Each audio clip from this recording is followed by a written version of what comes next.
Vamos lá, vamos conversar de novo? Hoje eu tenho um assunto super sério para conversar com vocês. É muito interessante e pode ajudar muito aí no dia a dia do manejo de crianças, principalmente com crianças neurodiversas com autismo, tá? Eu vou falar sobre manejo comportamental de comportamentos inadequados, né? Então, aquelas coisas que as mães sempre se queixam, que são coisas que elas gostariam de mudar, mas que elas têm dificuldade para alterar no dia a dia dessas crianças. Essa semana eu tive relato de uma mãe de uma criança neurotípica que me procurou porque um menininho de 3 anos está falando palavrões. Então, o que a gente faz quando uma criança começa a ter esse tipo de comportamento, né? Aí a mãe veio com toda esse nervosismo já, né? Pensando, eu vou bater na boca da criança, quando ele fala, eu já dou um tapa na boca dele. Quando ele fala, eu ligo para o avô e falo, olha, teu avô vai falar com você porque você falou um palavrão. O que essa mãe está fazendo, né? Na tentativa de evitar esse comportamento que está incomodando a mãe, por quê? Porque a criança está xingando o avô, xingando a avó, então ela está aprendendo isso em algum lugar, né? Então ela está aprendendo com outras pessoas que moram na casa, adolescentes, tal, que até incentivam a criança a fazer esse tipo de comportamento. Então, isso a gente está falando de uma criança neurotípica, mas a mesma coisa que eu vou falar aqui desse caso serve para crianças neurodiversas. O tratamento, o manejo comportamental é igualzinho, nada muda. Então, quando a criança falou lá o palavrão, a mãe bate na boca da criança e faz aquele escândalo e começa a argumentar e falar, você não pode falar palavrão porque isso é feio, porque as pessoas não vão gostar de você, sua boca vai encher de formiga, né? É o discurso clássico das mães nessa fase. Ela está reforçando esse comportamento. É isso que a mãe está fazendo. Então, na tentativa de evitar, na verdade, ela está fazendo com que esse comportamento se repita inúmeras vezes. Por quê? Porque a criança está fazendo isso, ela está emitindo essa resposta de falar aí o palavrão, porque nessa hora em que ela fala o palavrão, todo mundo vem em cima dela. Então, qual é a função desse comportamento? É chamar a atenção. É só por isso, ela não é má, ela não é mal educada, não. Ela quer chamar a atenção e ela viu que essa é uma maneira muito poderosa de chamar a atenção. Então, nessa hora, ela consegue falar com o avô, né? O avô vem e conversa e fala e explica. Então, eles estão dando toda a atenção na hora que a criança faz uma coisa errada. Então, na verdade, a culpa não é nem da criança, nem da mãe, mas quem precisa mudar? A mãe, o avô, a família. Para que a criança mude, a atitude de todo mundo tem que mudar. Então, nessa hora que a criança fala o palavrão, qual deve ser a atitude da família, da mãe? Ignorar completamente. É como se ela tivesse falado a palavra sabão, sei lá. Ela falou uma palavra aleatória. Ninguém reforça, porque geralmente, falou, sei lá, caraca, né? Que não é um palavrão, mas é próximo. E todo mundo falou, olha, ele falou caraca, e todo mundo começa a repetir aquilo que a criança falou. Liga para o avô, fala, olha, ele falou isso, ele falou. Então a gente está só reforçando aquilo que a criança falou. A gente tem que ignorar completamente. Falou um palavrão? Vira o rosto, não emite nenhuma reação em relação ao palavrão que a criança falou. Ela vai tentar repetir isso e você vai ignorar novamente. É muito provável que essa criança pegue o seu rosto, direcione o seu rosto para o contato visual dela, para que você veja ela falando a palavra. Quando ela fizer isso, você se esquiva com muita delicadeza, porque só o ato de você tocar na criança, você se esquivar, pode ser um reforçador. Não cruze o olhar. Então, você não faz contato visual. Mesmo que você esteja olhando para a cara da criança, você está olhando para o teto. Não faça cruzamento visual. O que você está fazendo? Você está contando para a criança. Isso não promove a minha atenção. Agora, se a criança vier para você numa outra oportunidade, falar, mamãe, eu te amo. O que você vai fazer? Você vai correr para essa criança, vai abraçar, vai falar, nossa, como eu estou feliz. Olhe no olho da criança, dê toda a atenção, reforce esse comportamento. O dia que ele chegar e não falar vovó feia e falar vovó, você fala, olha só que bonito, você falou vovó, você foi carinhoso com a vovó. Então, dê atenção, ou seja, reforce o que é adequado, o que é bom. Você não vai punir o que é ruim e inadequado, você só vai reforçar o que é adequado. Então, aqui a gente está falando de um pequeno exemplo, que é esse comportamento aí de poder falar um palavrão, falar uma palavra inadequada para aquela idade. Então, a mesma coisa a gente pode fazer com o adolescente, por exemplo. Quando o adolescente chega na sua cabeça e começa a falar, mãe, eu queria um iPhone novo, mãe, eu queria uma televisão nova, mãe, o que você vai fazer? Você vai falar, olha, eu não vou te dar um iPhone novo porque eu não tenho dinheiro, porque você não merece, porque só aquele fato de você conversar a respeito disso já vai levar a um reforçamento daquela atitude. Então, o que você deve fazer? Nada. Você ignora. Ah, começou a quebrar o carro, bater a porta do carro, bater a porta da geladeira. Ignore. Porque ele está fazendo isso para chamar a sua atenção. Então, o que a gente precisa ver? Qual é a função desse comportamento? Por que esse adolescente, essa pessoa está fazendo isso? Então, se a gente identificou que é para chamar a atenção, não dê a atenção que ela quer. Né? Quanto mais eu reforçar, quanto mais atenção eu der, mais eu estou contribuindo para a manutenção daquele comportamento. Então, para extinguir ou para deixar o comportamento de existir, o que a gente vai fazer? A gente vai promover situações em que esse comportamento não seja prazeroso. É a mesma coisa de contar a piada no churrasco. Eu estou lá no churrasco e eu conto uma piada. Ninguém riu da minha piada. No próximo churrasco eu vou repetir essa piada? Não, porque não foi reforçador para mim. Porque eu não tive ganho com o conto daquela piada. Então, provavelmente a piada não é engraçada e ninguém riu.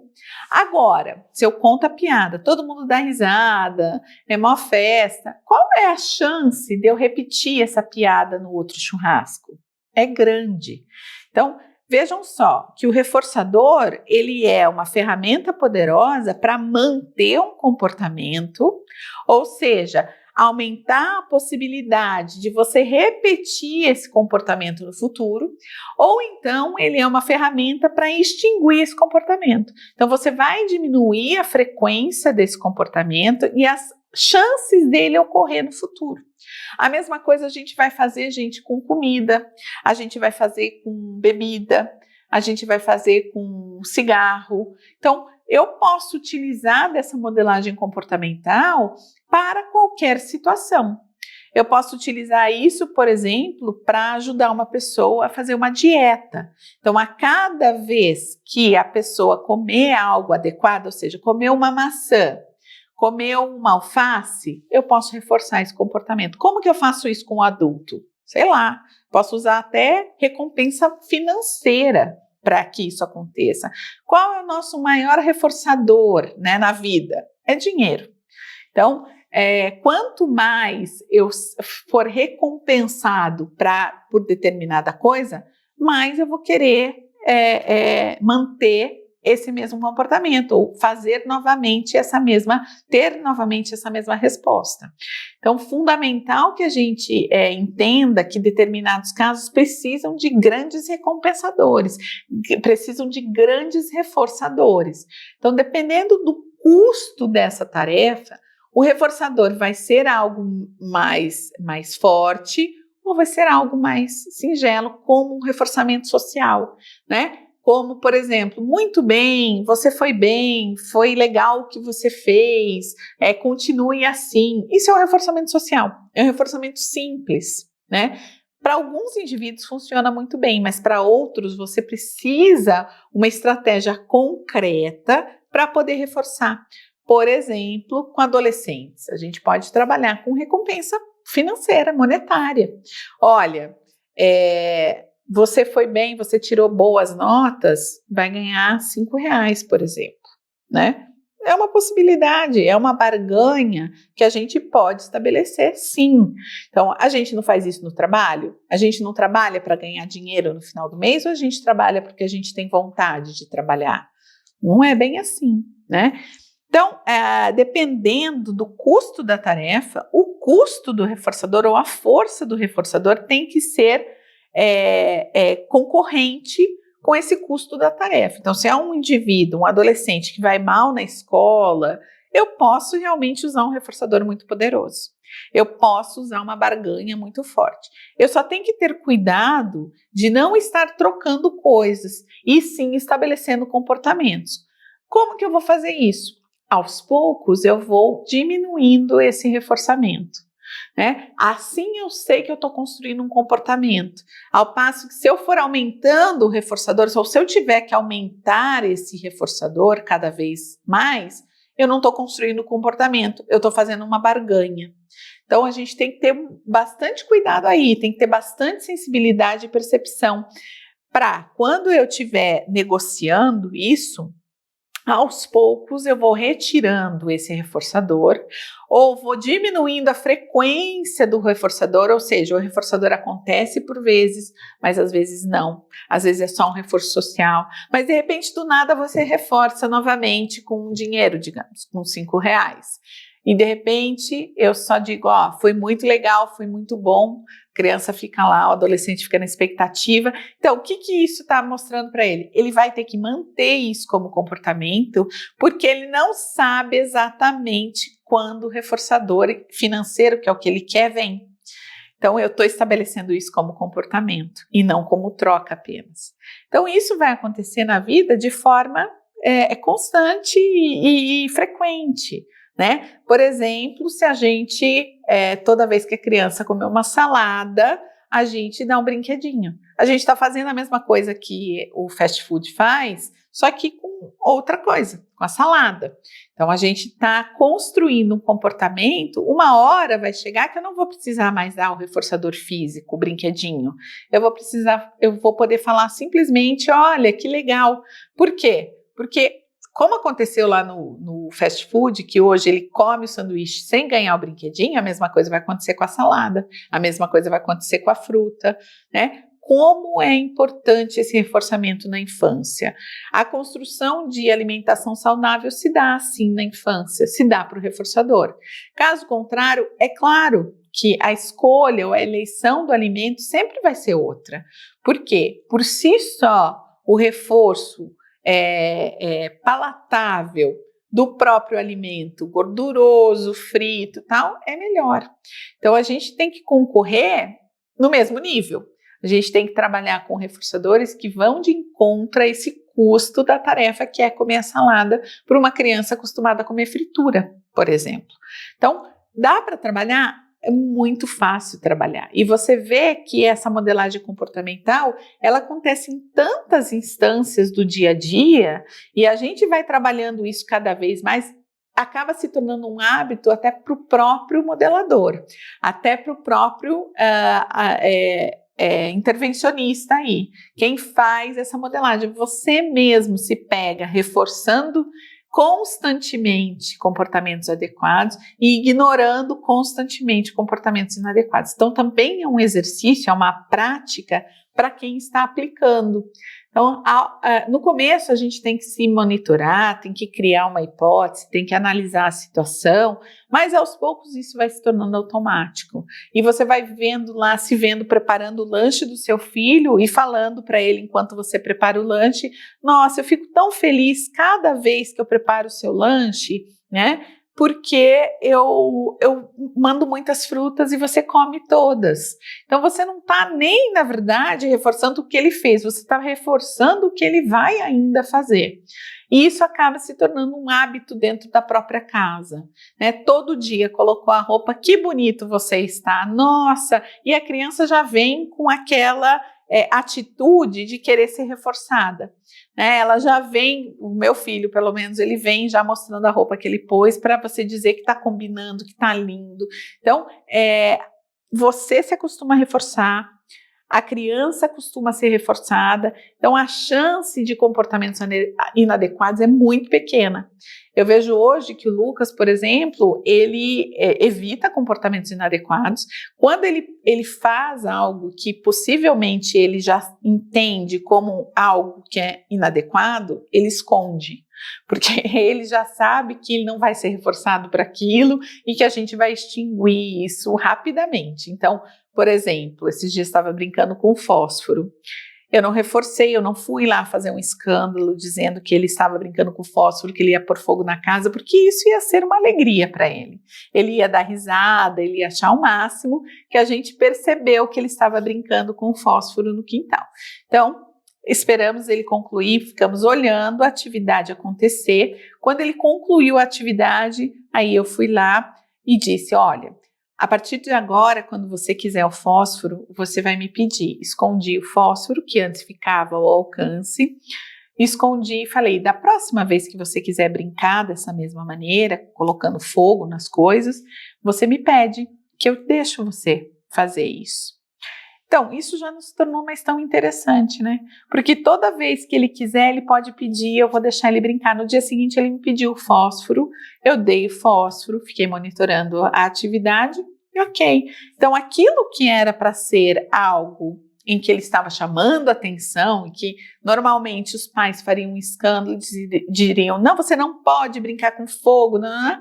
A gente fez ao contrário, a gente falou, você pode sim brincar, mas eu preciso saber quando. Então, se tornou até desinteressante, né? No dia seguinte, ele brincou e não quis brincar mais, não pediu de novo, porque aquilo, né, por si só era para ser uma coisa que chamaria muito a nossa atenção e não chamou.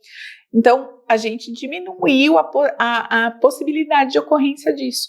Ao passo, se eu tivesse ido na hora e falado, olha, você não pode fazer isso é perigoso, você vai queimar o dedo, ele iria tentar fazer de novo, com absoluta certeza. Isso vai se tornar algo muito interessante. Então a gente tem isso na bebida, a gente vai ter isso no cigarro, né? Por exemplo, os pais que pegam o adolescente bebendo pela primeira vez ou fumando pela primeira vez, né? E aquilo vira uma crise existencial na casa, né? Nossa, você estava fumando, você vai se tornar um viciado, um tabagista, porque isso vai levar a esses outros processos, e mostra foto da pessoa morrendo lá de câncer, enfim. Vamos combinar, né? Vamos fazer combinações aí. Você estava fumando? Olha, você estava fumando, isso não faz bem, tal.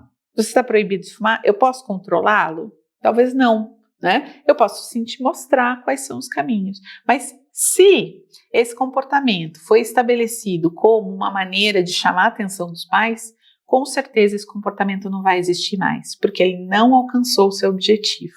A mesma coisa com a bebida, a mesma coisa com várias coisas. Então a gente tem que realmente entender qual é o objetivo daquele comportamento, por que ele está emitindo essa resposta. Então, se for para chamar a atenção e você der a atenção, a gente vai ter problemas aí, a gente vai ter uma frequência maior daquele comportamento, tá? Esse é o recadinho que eu queria falar para vocês. Essa historinha é baseada em aba, né? E se a gente quiser ver como isso funciona, a gente pode ver, por exemplo, treino de animais. Então, quando você treina um papagaio para falar, você recompensa ele com moedas de troca, ou seja, sementinhas de girassol. Como você ensina um cachorro a dar a patinha, você ensina dando petiscos. Como você ensina, enfim, uma pomba a levar, uma pomba correio a levar uma carta, pelo meio de recompensa, pelo meio de reforçamento. É a mesma coisa, tá? Então não fiquem aí achando que nós somos, claro, seres superiores, sim, mas aprendemos da mesma maneira, né? Somos negociáveis, somos maleáveis nesses comportamentos. Então a gente pode, com esse tipo de ferramenta, fazer tudo, né?